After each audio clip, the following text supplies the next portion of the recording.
Thank you for sticking around for our Medical Monday interview. I'm joined by Dr. Kathy Slusher, and I have to tell you, when she walked into the newsroom, I looked at Tracy and I said, someone call a doctor? The doctor's in the house right now. Absolutely. And we're talking about the importance of vitamin D today.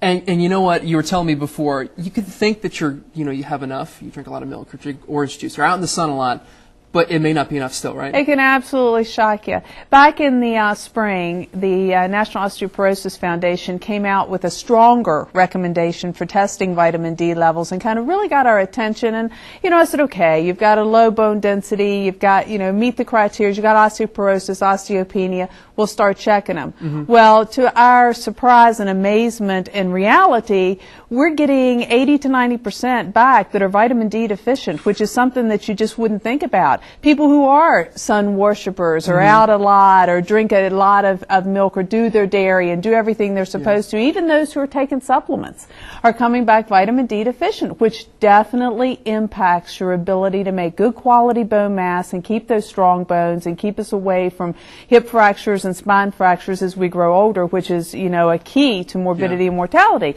So one of the things that if you do have a low bone density, you definitely want to get your vitamin D level checked. Okay. But there are other signs. There's things like just, joint aches and pains that we take as, we're getting older, we're going to have aches and pains. Well, that may not be so. Insomnia, just general feeling of drowsiness or non-alertness. Some of those subtle things that we've passed along as just natural aging may just be vitamin D deficiency. Okay.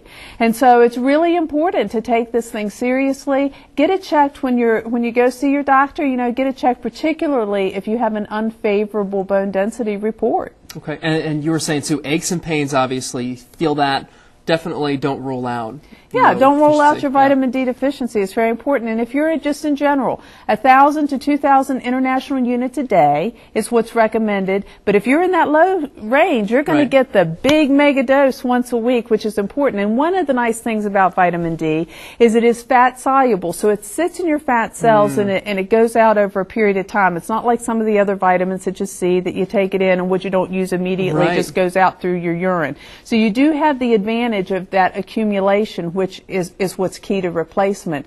But take it seriously and be thinking about getting your vitamin D checked, because you may be surprised. And I will tell you a personal vignette. I was shocked. I had none of the risk factors have vitamin D deficiency. Checked mine at the taunting of a patient and found that I was in the bottom level and needed it. And it's amazing. And what's even more amazing is the improvements in just general overall well-being and how you feel. So don't rule it out, I guess, is the message today. Definitely keep that in mind. You know what? I could use some sunshine right now because I know winter weather. I'm done with it. I'm done with all the snow. But if you guys at home would like to contact Dr. Kathy Slusher, you could do so. Right there, the phone number, 434-3831. Thank you so much for joining me. I really appreciate it. And I was talking about this winter weather. We're about to see